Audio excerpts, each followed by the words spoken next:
ಇವತ್ತಿನ ವಿಡಿಯೋದಲ್ಲಿ ಮಂಗಳವಾರ ಅಮಾವಾಸ್ಯೆ ಬಂದಾಗ ಯಾವೆಲ್ಲ ಸಮಸ್ಯೆಗೆ ಹೇಗೆಲ್ಲ ಪರಿಹಾರ ಮಾಡ್ಕೋಬಹುದು ಅಂತ ಸರಳವಾಗಿ ತಿಳಿಸ್ಕೊಡ್ತಾ ಇದ್ದೀನಿ. ಹಾಗೆ ನಾಳೆ ರಾಜ್ಯಾದ್ಯಂತ ಮಣ್ಣೆತ್ತಿನ ಅಮಾವಾಸ್ಯೆ ಕೂಡ ಆಚರಿಸ್ತಾ ಇದೀವಿ. ಬನ್ನಿ ಇವಾಗ ಅಮಾವಾಸ್ಯೆ ತಿಥಿ ಯಾವಾಗ ಪ್ರಾರಂಭ ಆಗುತ್ತೆ, ಯಾವಾಗ ಮುಕ್ತಾಯ ಆಗುತ್ತೆ, ಈ ಮಣ್ಣೆತ್ತಿನ ಅಮಾವಾಸ್ಯೆನ ಯಾವ ರೀತಿ ಆಚರಿಸ್ಬೇಕು, ಹಾಗೆ ಯಾವೆಲ್ಲ ಸಮಸ್ಯೆಗೆ ಹೇಗೆಲ್ಲ ಪರಿಹಾರ ಮಾಡ್ಕೋಬಹುದು ಅಂತ ಈ ವಿಡಿಯೋದಲ್ಲಿ ಸಂಪೂರ್ಣವಾಗಿ ಸರಳವಾಗಿ ತಿಳಿಸ್ತಾ ಇದ್ದೀನಿ. ಇದೇ ಜುಲೈ 2026 13ನೇ ತಾರೀಕು ಸೋಮವಾರ ಸಂಜೆ 6:50 ಅಮಾವಾಸ್ಯೆ ತಿಥಿ ಪ್ರಾರಂಭ ಆಗಿದೆ. ಜುಲೈ 14ನೇ ತಾರೀಕು ಮಂಗಳವಾರ ಮಧ್ಯಾಹ್ನ 3:15 ಮುಕ್ತಾಯ ಆಗ್ತಾ ಇದೆ. ಮಂಗಳವಾರ ಸೂರ್ಯೋದಯದ ಸಮಯದಲ್ಲಿ ಅಮಾವಾಸ್ಯೆ ತಿಥಿ ಇರುತ್ತೆ.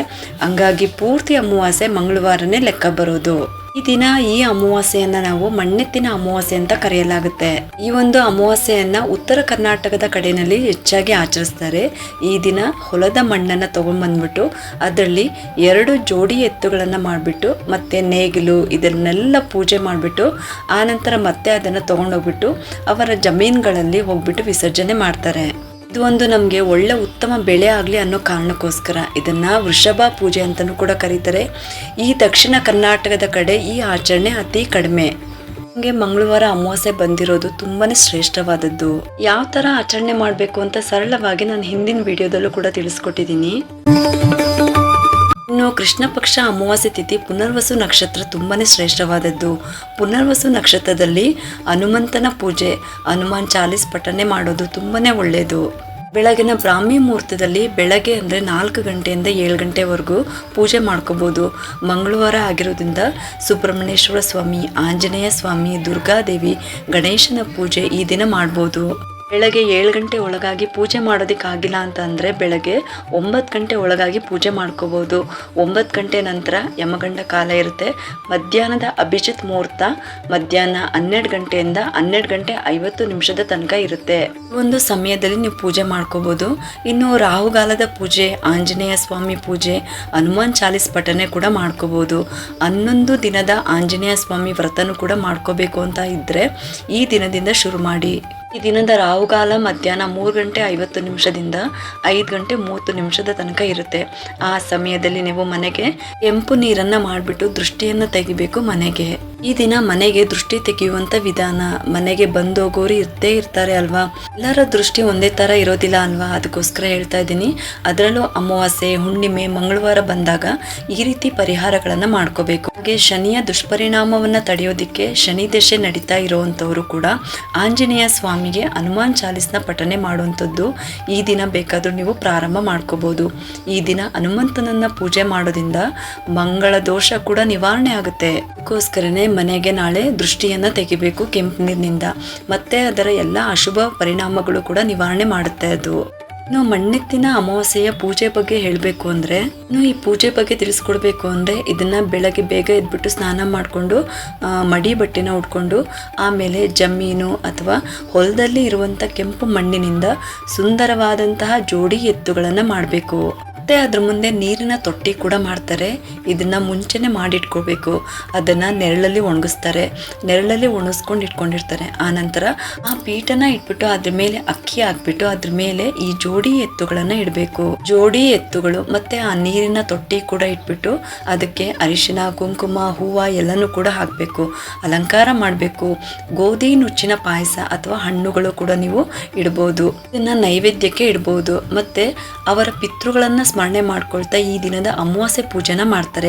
ಯಾಕಂದ್ರೆ ಮುಂದೆ ಬರುವಂತ ಮಳೆಗಾಲದಲ್ಲಿ ಅವರ ಬಿತ್ತನೆ ಕೆಲಸ, ಕೃಷಿ ಕೆಲಸಗಳು ಚೆನ್ನಾಗಾಗಬೇಕು, ಉತ್ತಮವಾದಂತಹ ಬೆಳೆಗಳು ಬರಬೇಕು ಅಂತ ಹೇಳ್ಬಿಟ್ಟು ಈ ರೀತಿ ಆ ಎತ್ತುಗಳಿಗೆ ಪೂಜೆ ಮಾಡಿಬಿಟ್ಟು ಕೃತಜ್ಞತೆಯನ್ನ ಸಲ್ಲಿಸುವಂತ ವಿಧಾನ ಇದು. ಇನ್ನು ಸೋಮವಾರ 6:50 ಸಂಜೆ ಹೊತ್ತು ಅಮಾವಾಸ್ಯೆ ತಿಥಿ ಪ್ರಾರಂಭ ಆಗಿ ಜುಲೈ 14ನೇ ತಾರೀಕು ಮಂಗಳವಾರ ಮಧ್ಯಾಹ್ನ 3:15 ಮುಕ್ತಾಯ ಆಗ್ತಾ ಇದೆ.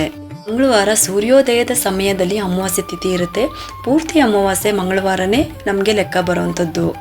ಮಂಗಳವಾರ ಅಮಾವಾಸ್ಯೆ, ಅದರಲ್ಲೂ ಈ ರಾಹುಗಾಲದಲ್ಲಿ ತಪ್ಪದೇ ಮನೆಗೆ ನೀವು ಓಡಿಸೋವಂಥ ಗಾಡಿ ಆಗಿರ್ಬೋದು, ವ್ಯಾಪಾರ ಮಾಡುವಂಥ ಸ್ಥಳದಲ್ಲೇ ಆಗಿರ್ಬೋದು ದೃಷ್ಟಿ ತೆಗಿಬೇಕು. ಇನ್ನು ಮಕ್ಕಳ ಉತ್ತಮ ಭವಿಷ್ಯಕ್ಕಾಗಿ, ವಿದ್ಯಾಭ್ಯಾಸಕ್ಕಾಗಿ ನೀವು ಯಾವುದೇ ಕೆಲಸ ಮಾಡಿದ್ರು ಕೂಡ ಅದರಲ್ಲಿ ಸಂಪೂರ್ಣ ಯಶಸ್ಸು ಸಿಗಬೇಕು ಅಂತಂದರೆ, ಅಥವಾ ಬಿಸ್ನೆಸ್ಸಲ್ಲಿ ಲಾಭ ಬರಬೇಕು ಅಂತಂದರೆ ಗಣಪತಿಯನ್ನು ಆರಾಧನೆ ಮಾಡೋದು ಒಳ್ಳೆಯದು. ಇದೇ ಮಂಗಳವಾರ ಅಂದರೆ ಇದೇ ಅಮಾವಾಸ್ಯೆ ದಿನ ನೀವು ಈ ರೀತಿ ಗಣೇಶನನ್ನು ಆರಾಧನೆ ಮಾಡ್ಬೋದು. ಬೆಲ್ಲದ ದೀಪಾರಾಧನೆ ಮಾಡುವಂಥದ್ದು ಈ ಮಂಗಳವಾರದಿಂದ ಶುರು ಮಾಡ್ಕೊಳ್ಳಿ. ಮತ್ತು ನೀವು 21 ಮಂಗಳವಾರ ಮಾಡಲೇಬೇಕಾಗುತ್ತೆ. ನಿಮ್ಮ ಮಂತ್ಲಿ ಪ್ರಾಬ್ಲಮ್ ಏನಾದರೂ ಬಂದರೂ ಕೂಡ ಬೇರೆಯವರು ಕೂಡ ಈ ಪೂಜೆ ಮಾಡ್ಕೋಬೋದು. 21 ಮಂಗಳವಾರ ಮಾಡಲೇಬೇಕು. ಸಂಕಲ್ಪ ಮಾಡಿಕೊಂಡು ಪ್ರಾರಂಭ ಮಾಡ್ಕೊಳ್ಳಿ. ಮನೆಯಲ್ಲೂ ಮಾಡ್ಬೋದು, ದೇವಸ್ಥಾನದಲ್ಲಾದರೂ ಮಾಡ್ಬೋದು. 2 ಬೆಲ್ಲದ ಅಚ್ಚಿಗೆ ತುಪ್ಪದ ಬತ್ತಿನ ಇಟ್ಬಿಟ್ಟು ನೀವು ಆರತಿ ಮಾಡೋದು. ಮತ್ತು ಗಣೇಶನ ಅಷ್ಟೋತ್ತರ ಹೇಳ್ಕೋಬೇಕು, ಅಥವಾ ಓಂ ಗಂ ಗಣಪತಿಯೇ ನಮಃ ಅಂತ ಹೇಳ್ಕೊಂಡು 108 ಸಲ ಹೇಳಬೇಕು. ಆದರೆ ಗಣೇಶನಿಗೆ ಗರಿಕೆ ಇಡೋದನ್ನು ಮಾತ್ರ ಮರಿಬೇಡಿ. ಓದೋ ಮಕ್ಕಳು ಕೈಯಲ್ಲೇ ಪ್ರತಿ ಮಂಗಳವಾರ ಅವ್ರ ಕೈಯಿಂದನೇ ಗಣೇಶನಿಗೆ ಇಟ್ಬಿಟ್ಟು ಓಂ ಗಂ ಗಣಪತಿಯೇ ನಮಃ ಅಂತ 21 ಸಾಲಿ ಹೇಳ್ಕೋಬೇಕು. ಇದು ಆಗಲ್ಲ ಅಂತ ಅಂದರೆ 21 ಸಾಲಿ ಗಣೇಶನಿಗೆ ಬಸ್ಕಿ ಹೊಡಿಬೇಕು. ಈ ರೀತಿ ಮಾಡಿಸಿ. ಇದರಿಂದ ಅವ್ರಿಗೆ ನೆನಪಿನ ಶಕ್ತಿ, ಜ್ಞಾಪಕ ಶಕ್ತಿ ಆಗುತ್ತೆ. ಒಳ್ಳೆಯ ವಿದ್ಯೆನೂ ಹತ್ತುತ್ತೆ.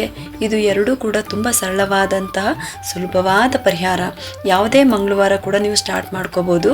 ನೀವು ಮುಂದೆ ಬರುವಂಥ ಶ್ರಾವಣ ಮಾಸ ಆಗಿರ್ಬೋದು, ಭಾದ್ರಪದ ಮಾಸದಲ್ಲೂ ಕೂಡ ನೀವು ಸ್ಟಾರ್ಟ್ ಮಾಡಿಬಿಟ್ಟು 21 ಮಂಗಳವಾರ ನೀವು ಮಾಡ್ಕೋಬೋದು. ದೀಪಾರಾಧನೆ ಸ್ಟಾರ್ಟ್ ಮಾಡಿದ ಮೇಲೆ ಮಂಗಳವಾರ ಮಾತ್ರ ನಾನ್ ವೆಜ್ಜನ್ನು ತಿನ್ನಬೇಡಿ. ಆದಷ್ಟು ಮಕ್ಳಿಗೂ ಕೂಡ ಮಂಗಳವಾರ ದಿನ ನಾನ್ ವೆಜ್ಜನ್ನು ತಿನ್ನೋದಕ್ಕೆ ಅವಾಯ್ಡ್ ಮಾಡಿ. ಈ ರೀತಿ ಮಾಡೋದ್ರಿಂದ ಗಣೇಶ ಮತ್ತು ಸುಬ್ರಹ್ಮಣ್ಯೇಶ್ವರ ಸ್ವಾಮಿಯ ಇಬ್ಬರದ್ದು ಅನುಗ್ರಹ ಮತ್ತು ಆಶೀರ್ವಾದ ನಿಮಗೆ ಸಿಗುತ್ತೆ. ಇದಿಷ್ಟು ಕೂಡ ಮಂಗಳವಾರ ಅಮಾವಾಸ್ಯೆ ಬಂದಾಗ ಯಾವೆಲ್ಲ ಸಮಸ್ಯೆಗೆ ಹೇಗೆಲ್ಲ ಪರಿಹಾರ ಮಾಡ್ಕೋಬೋದು ಅಂತ ತಿಳಿಸಿದ್ದೀನಿ. ಈ ಒಂದು ಉಪಯುಕ್ತ ಮಾಹಿತಿ ನಿಮ್ಗೆ ಇಷ್ಟ ಆಗಿದೆ ಅಂತ ನಾನು ಭಾವಿಸ್ತಾ ಈ ವಿಡಿಯೋನ ಮುಗಿಸ್ತಾ ಇದ್ದೀನಿ. ಈ ವಿಡಿಯೋ ಏನಾದರೂ ನಿಮ್ಗೆ ಇಷ್ಟ ಆಗಿದ್ರೆ ಒಂದು ಲೈಕ್ ಮಾಡಿ, ಶೇರ್ ಮಾಡಿ ಮತ್ತು ಸಬ್ಸ್ಕ್ರೈಬ್ ಮಾಡಲು ಮರಿಬೇಡಿ. ಯಾಕಂದರೆ ನೀವು ಮಾಡೋ ಒಂದು ಸಬ್ಸ್ಕ್ರೈಬಿಂದ ನಮ್ಮಂತಹ ಸಣ್ಣ ಸಣ್ಣ ಚಾನಲ್ಸ್ಗೆ ಒಂದು ಸಪೋರ್ಟ್ ಮಾಡ್ದಂಗೆ ಆಗುತ್ತೆ. ಮತ್ತೆ ಸಿಗ್ತೀನಿ ಮುಂದಿನ ಹೊಸ ವಿಡಿಯೋದೊಂದಿಗೆ ಅಂತ ಹೇಳ್ತಾ ಈ ವಿಡಿಯೋನ ಮುಗಿಸ್ತಾ ಇದ್ದೀನಿ.